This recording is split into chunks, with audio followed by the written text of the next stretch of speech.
Good morning students. Tense के regarding ये मेरा 9th लेक्चरर है। अभी तक हमने टेंस के दो रूप प्रेजेंट एंड पास्ट किए हैं। आज हम फ्यूचर के चारों रूपों को देखेंगे, समझेंगे। फ्यूचर इंडेफिनिट टेंस, इसकी फॉर्मेशन सबसे पहले सब्जेक्ट, उसके बाद हेल्पिंग वर्ब विल और शैल, फिर वर्ब की पहली फॉर्म, उसके बाद ऑब्जेक्ट। ये रूप होता है साधारण वाक्य में, असर्टिव सेंटेंसेज में। दूसरी फॉर्मेशन सब्जेक्ट, फिर विल और शैल, हेल्पिंग वर्ब में से कोई एक, उसके बाद नोट, उसके बाद वर्ब की पहली फॉर्म और फिर ऑब्जेक्ट। ये रूप मिलेगा आपको नेगेटिव सेंटेंसेज में। तीसरे प्रकार का रूप होता है इंटेरोगेटिव सेंटेंस का। इसमें विल और शैल जो हेल्पिंग वर्ब है उसको सब्जेक्ट से पहले रखते हैं, उसके बाद सब्जेक्ट आता है, उसके बाद वर्ब की पहली फॉर्म आती है और फिर ऑब्जेक्ट लगता है और उसके बाद साइन ऑफ इंटरोगेशन का प्रयोग किया जाता है। ये फॉर्मेशन इंटेरोगेटिव सेंटेंस में मिलती है। और लास्ट फोर्थ नंबर पर जो है वो है इंटेरोगेटिव और नेगेटिव दोनों को मिलाकर। इसमें विल और शैल हेल्पिंग वर्ब को सब्जेक्ट से पहले रखेंगे, फिर सब्जेक्ट लगाएंगे, फिर नोट का प्रयोग करेंगे, उसके बाद वर्ब की पहली फॉर्म लगाई जाएगी, उसके बाद ऑब्जेक्ट आएगा और फिर साइन ऑफ इंटरोगेशन का प्रयोग करेंगे। ये रूप आप में को मिलेगा इंटरोगेटिव और नेगेटिव सेंटेंसेस में। यहाँ एक बात समझने की है, हेल्पिंग वर्ब विल और शैल का प्रयोग फर्स्ट पर्सन में आते हैं आई और वी, इनके साथ हमेशा शैल लगता है। सेकंड पर्सन में आता है यू, सेकंड पर्सन और थर्ड पर्सन में आते हैं ही, सी, इट और दे, इनके साथ हमेशा यू का प्रयोग होता है। यदि ये रूप बदल जाए, फर्स्ट पर्सन आई और वी के साथ शैल की जगह विल लगे और second person you, he, she, it और दे की जगह शैल लगे, तो इसका अर्थ होता है कि वो मॉडल के रूप में प्रयोग किया गया है। इस बात को अब एग्जाम्पल के द्वारा आप समझ लीजिए। पहले एग्जाम्पल है आई शैल प्ले हॉकी। अब आई सब्जेक्ट है, फर्स्ट पर्सन है, इसलिए इसके साथ शैल लगेगा। आई शैल प्ले हॉकी, मैं हॉकी खेलूंगा। दूसरा सेंटेंस देखिए, we shall not see the picture today. अब वी फर्स्ट पर्सन का प्लूरल है, इसके साथ शैल का प्रयोग है और ये वाक्य नेगेटिव है। We shall not see the picture today, आज हम फिल्म नहीं देखेंगे। तीसरा सेंटेंस देखिए, will you go to school today. अब यहाँ सेकंड पर्सन यू सब्जेक्ट है, इसके साथ हेल्पिंग वर्ब विल का प्रयोग होगा। Will you go to school today, क्या तुम आज स्कूल जाओगे, और ये वाक्य इंटरोगेटिव वाक्य बनता है। और चौथा सेंटेंस देखिए, will they not come here soon. अब यहाँ सब्जेक्ट दे है, थर्ड पर्सन का प्लूरल है, इसलिए इसके साथ विल हेल्पिंग वर्ब लगी और ये वाक्य प्रश्नवाचक वाक्य है। Will they not come here soon, क्या वे यहाँ शीघ्र नहीं आएंगे। ये वाक्य नकारात्मक भी था और प्रश्नवाचक वाक्य भी था। इस चारों सेंटेंसों से आपको जो फ्यूचर इंडेफिनिट टेंस या फ्यूचर सिंपल टेंस की जो फॉर्मेशन है वो इसमें दर्शाई गई, इसमें दिखाई गई। अब इस टेंस का प्रयोग देखना है हमें, ये टेंस कहाँ कहाँ प्रयोग किया जाता है। इसका पहला प्रयोग है टू शो फ्यूचर। इस टेंस के माध्यम से हम भविष्य को दर्शाते हैं। एग्जाम्पल के द्वारा इसको देखिए, he will go to Mumbai next week, वह अगले सप्ताह मुंबई जाएगा। अब इसमें जाएगा, गा, गेगी का अर्थ निकल रहा है और ये गा, गी, ये दिखाते फ्यूचर समय को। गया था भूतकाल, गया है वर्तमान काल और जाएगा, जाएगी, जाएगे, तो ये दिखाते हैं भविष्य को। और हमने इसका प्रयोग भी पढ़ा है टू शो फ्यूचर, भविष्य को दर्शाने के लिए इस टेंस का फ्यूचर सिंपल टेंस का प्रयोग, फ्यूचर इंडेफिनिट टेंस का प्रयोग किया जाता है। दूसरा प्रयोग देखिए, to express the speaker's opinion about future. भविष्य के प्रति वक्ता का दृष्टिकोण या नजरिए को दर्शाने के लिए भी हम फ्यूचर इंडेफिनिट टेंस का प्रयोग करते हैं। इसको एग्जाम्पल के माध्यम से समझिए। एग्जाम्पल है, I think he will not come back. मैं समझता हूँ कि वह वापस नहीं आएगा। ये मैं समझता हूँ, समझना, ये स्पीकर की ओपिनियन को दर्शा रहा है। मैं समझता हूँ, मैं सोचता हूँ कि वह वापस नहीं आएगा, ये स्पीकर की ओपिनियन को दर्शा रहा है, नजरिए को दर्शा रहा है। दूसरा सेंटेंस देखिए, we hope that Ram will get first division. We hope, हमें आशा है, हमें अनुमान है। वी होप, ये होप जो वर्ड है उसमें थिंक वर्ड था, इसमें होप वर्ड है। ये स्पीकर्स ओपिनियन को शो कर रहे हैं। हमें उम्मीद है कि राम को फर्स्ट डिवीजन आएगी या राम को फर्स्ट डिवीजन मिलेगी। इनके अतिरिक्त फ्यूचर इंडेफिनिट टेंस को हम दूसरे तरीके से भी दर्शा सकते हैं। We can express the future in the following ways. हम फ्यूचर टेंस को निम्नलिखित तरीकों से भी दर्शा सकते हैं। इसमें पहला है ए है by using present indefinite tense. Future को प्रेजेंट इंडेफिनिट टेंस के द्वारा भी दर्शाया जाता है। जब हमने प्रेजेंट इंडेफिनिट टेंस पढ़ा था तो उसमें हमने बताया था कि प्लान्ड फ्यूचर को शो करने के लिए प्रेजेंट इंडेफिनिट टेंस का प्रयोग करते हैं। वही बात हम यहाँ दोबारा से देख रहे हैं। आप इस बात को एग्जाम्पल के द्वारा समझिए। Our party leaves for Agra tomorrow morning. अब जो टुमारो वर्ड है ये फ्यूचर को दर्शाने वाला शब्द है। हमारी पार्टी कल सुबह आगरा के लिए रवाना होगी, जाएगी, गए, गा, गई, ये फ्यूचर टेंस को दिखाते हैं। लेकिन इसको हम जब इसको प्रेजेंट टेंस के द्वारा इसको दर्शाते हैं। आवर पार्टी लीव्स आना चाहिए था, नियम से आना चाहिए था आवर पार्टी विल लीव, लेकिन यहाँ आ रहा है our party leaves. Our party एक सिंगुलर सब्जेक्ट है इसलिए लीव्स आया। Our party leaves, LEAVES, leaves present tense के द्वारा हम इसको दर्शा रहे। जबकि नियम ये टुमारो वर्ड ये दर्शा रहा है कि इसमें फ्यूचर इंडेफिनिट टेंस आएगा। फ्यूचर इंडेफिनिट टेंस न दर्शाकर हम इसको प्रेजेंट इंडेफिनिट टेंस के द्वारा भी दर्शा सकते हैं। दूसरा एग्जाम्पल देखिए, वी स्टे देयर 2 days। वहां हम 2 दिन ठहरेंगे, ठहरेंगे, गए, गा, गे, गए, गा, गी, ये फ्यूचर टेंस को दिखा रहा है। वी स्टे, लेकिन हमने यहाँ प्रयोग किया है प्रेजेंट इंडेफिनिट टेंस की वर्ब स्टे। स्टे वर्ब की पहली फॉर्म है। फ्यूचर से दर्शाते तो इसमें आता विल स्टे, लेकिन हम इसको प्रेजेंट इंडेफिनिट टेंस के द्वारा दर्शा रहे हैं। We stay there 2 days। आगे देखिए, we enjoy the beauty of the Taj. वहां हम ताज की सुंदरता का आनंद उठाएंगे। गए, गा, गी, गे, ये फ्यूचर टेंस को दर्शाने वाले वाक्य हैं और इसको हम दर्शा रहे हैं प्रेजेंट इंडेफिनिट टेंस के द्वारा। वी एंजॉय नियम से आना चाहता we shall enjoy future tense के लिए, लेकिन इसको प्रेजेंट टेंस के द्वारा भी दर्शाया जा सकता है। We enjoy the beauty of the Taj, ये एक तरीका है। इसको फ्यूचर इंडेफिनिट टेंस को प्रेजेंट इंडेफिनिट टेंस के द्वारा भी दर्शाया जा सकता है। दूसरा देखिए, by using present continuous tense. जब हमने प्रेजेंट कंटिन्यूअस टेंस पढ़ा था उसमें हमने बताया था निकट भविष्य के फ्यूचर की योजनाबद्ध कार्य को प्रेजेंट कंटिन्यूअस टेंस के द्वारा दर्शा सकते हैं। अब उसी बात को हम दोहरा रहे हैं। इस बात को फ्यूचर इंडेफिनिट टेंस को प्रेजेंट कंटिन्यूअस टेंस के द्वारा भी अभिव्यक्त किया जा सकता है। वो इस तरह से देखिए example, I am leaving Delhi next week. अब ये नेक्स्ट वीक जो वर्ड है ये दिखा रहे हैं, ये दर्शा रहे हैं कि ये सेंटेंस भविष्य का है। इसमें नियम से आना था आई शैल लिव दिल्ली नेक्स्ट वीक, ये नियम था इसका। लेकिन इसको इस तरह से भी लिख सकते हैं, I am living present continuous tense के द्वारा। प्रेजेंट कंटिन्यूअस में क्या होता है, इज, एम, आर और वर्ब की पहली फॉर्म के साथ ING।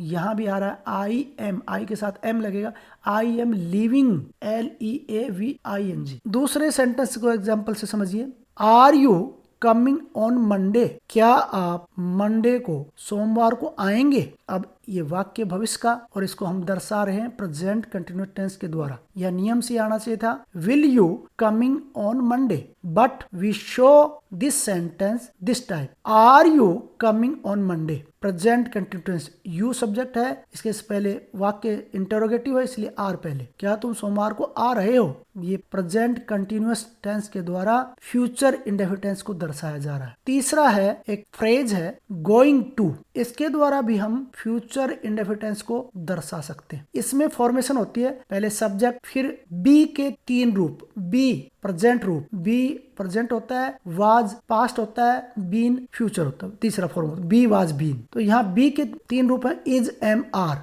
हेल्पिंग वर्ब होती है, और फिर आएगा गोइंग टू, फिर वर्ब की पहली फॉर्म। अब इसको एग्जाम्पल के रूप में समझिए, I am going to, I subject है, फिर अलग गया एम, इज, एम, आर में से एम, फिर गोइंग टू, ये फ्रेज हमने बताया इसका प्रयोग होगा फिर वर्ब की पहली form buy a new pen. और चौथा है D, by using be plus में टू, एक फॉर्मेशन होती है बी प्लस में टू, फिर वर्ब की पहली फॉर्म, और इसमें बी का भी इज एम आर ही होता है, इज एम आर, फिर टू लगेगा, फिर वर्ब की पहली फॉर्म। एग्जाम्पल के द्वारा इसको समझिए, I am to reach school at 7 AM। I am, I के साथ एम, फिर लग गया टू, हमने ऊपर फॉर्मेशन में दिखा बी जमा टू जमा verb, I am to reach school at 7 AM। ये था हमारा फ्यूचर इंडेफिनिट टेंस। आज हम इसी के साथ फ्यूचर कंटिन्यूस टेंस भी करेंगे।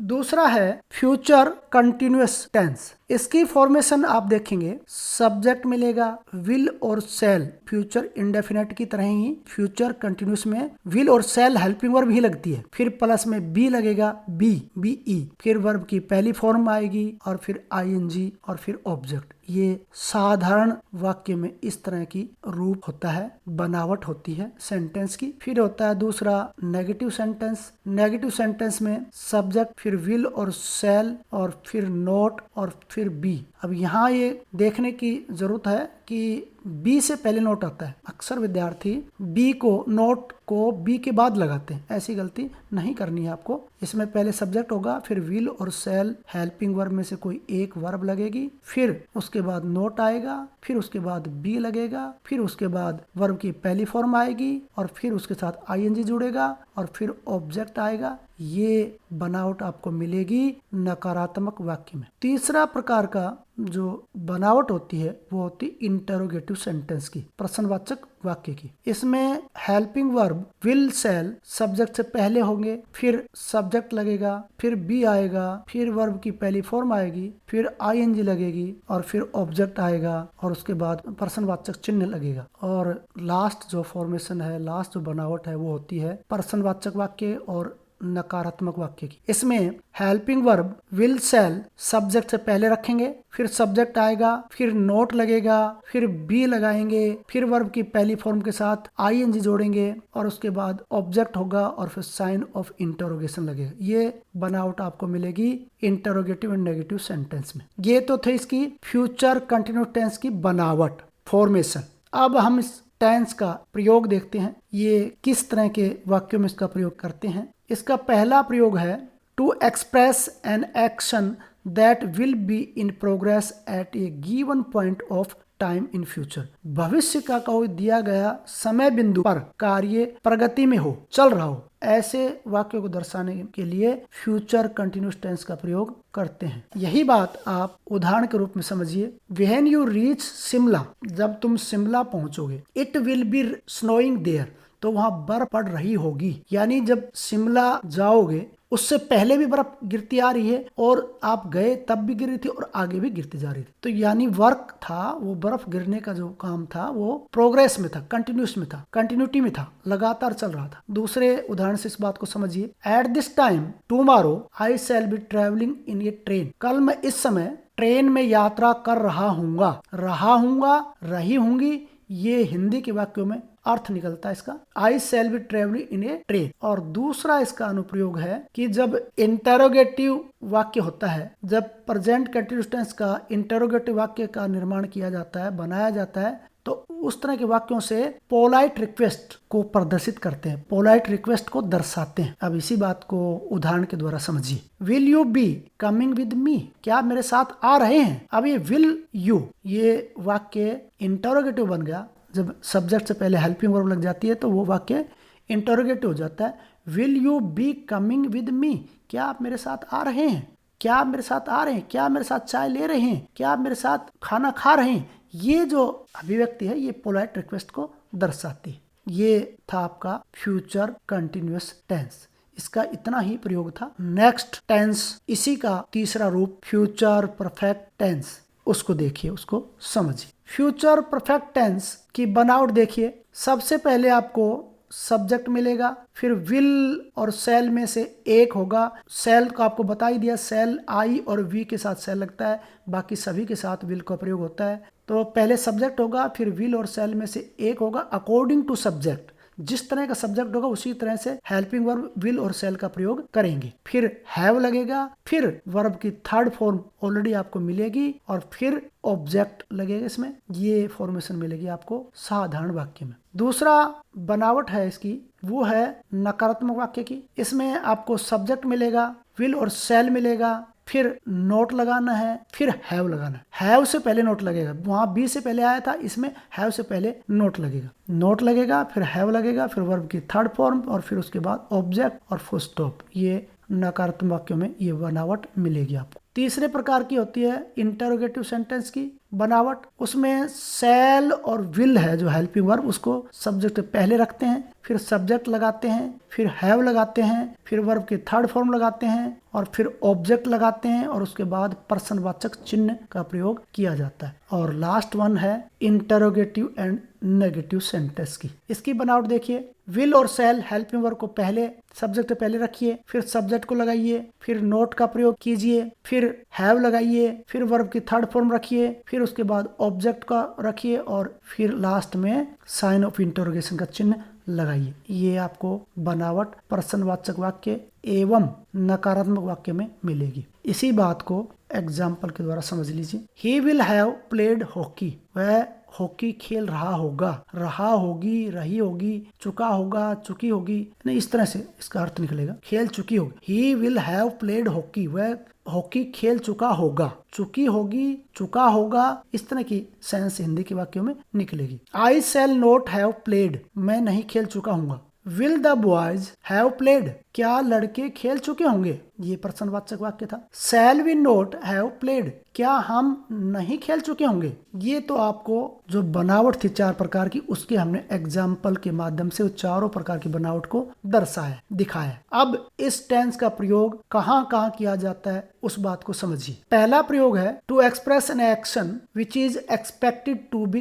Completed by a given future time, भविष्य का कोई दिया गया समय तक कार्य पूर्ण हो चुका होगा। इस तरह के वाक्य को दर्शाने के लिए फ्यूचर परफेक्ट टेंस का प्रयोग करते हैं। एग्जाम्पल समझिए, I shall have solved the sum by that time, उस समय तक मैं अपनी सवाल को हल कर चुका हूँगा। By the time the doctor arrives the patient will have died, जब तक डॉक्टर पहुँचता है तब तक रोगी मर चुका होगा। ये एक टाइम फ्यूचर का टाइम दे रखा है, bye the time the doctor arrive, bye that time, bye the time, ये फ्यूचर का एक समय दर्शा रहा है। ऐसे वाक्यों में हम फ्यूचर परफेक्ट टेंस का प्रयोग करते हैं। दूसरा है to express the speaker's belief और गैस अबाउट एन एक्शन, कार्य के प्रति वक्ता का विश्वास या अनुमान दर्शाने के लिए, भविष्य के किसी भी कार्य के प्रति वक्ता का, स्पीकर का विश्वास या अनुमान दर्शाने के लिए भी इस टेंस का प्रयोग हम करते हैं। Mohan will have reached Delhi now,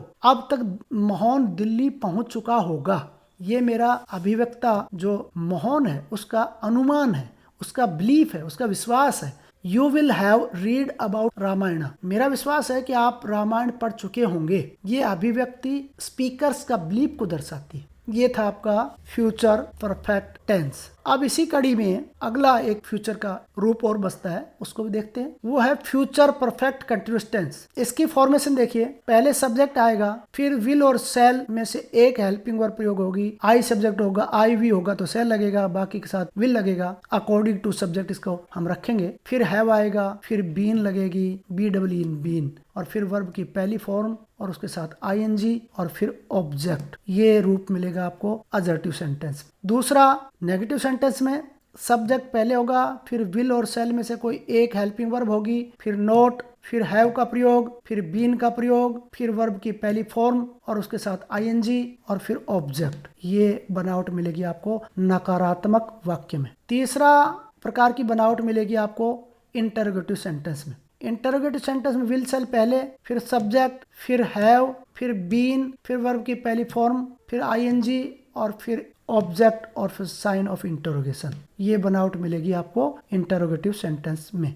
और लास्ट वन बचती है इंटरोगेटिव एंड नेगेटिव सेंटेंस की। उसमें विल शैल सब्जेक्ट से पहले रखेंगे, फिर सब्जेक्ट लगाएंगे, फिर नोट का प्रयोग करेंगे, फिर हैव लगेगा, फिर बीन लगेगा, फिर वर्ब की पहली फॉर्म आएगी और फिर उसके साथ आईएनजी लगेगा और फिर उसके साथ ऑब्जेक्ट और फिर साइन ऑफ इंटरोगेशन। ये आप बनावट मिलेगी आपको इंटरोगेटिव नेगेटिव सेंटेंस में। यहाँ एक बात और आपको बताते चलें कि सिंस और फॉर वर्ड का यहाँ इसमें प्रयोग होगा। सिंस आता है डेफिनेट टाइम के लिए, निश्चित समय के लिए, जैसे morning, evening, from 10 to 12 AM, ये निश्चित समय के लिए आता है। और अनिश्चित समय के लिए आता है फॉरवर्ड, 2 घंटे से, 2 दिन से, 4 दिन से, ये आता है निश्चित समय के लिए फॉर। अब इसी बनावट को आप 4 उदाहरणों के माध्यम से समझ लीजिए। Hari will have been showing them maps for an hour when the teacher arrived. Hari उनको 1 घंटे से मानचित्र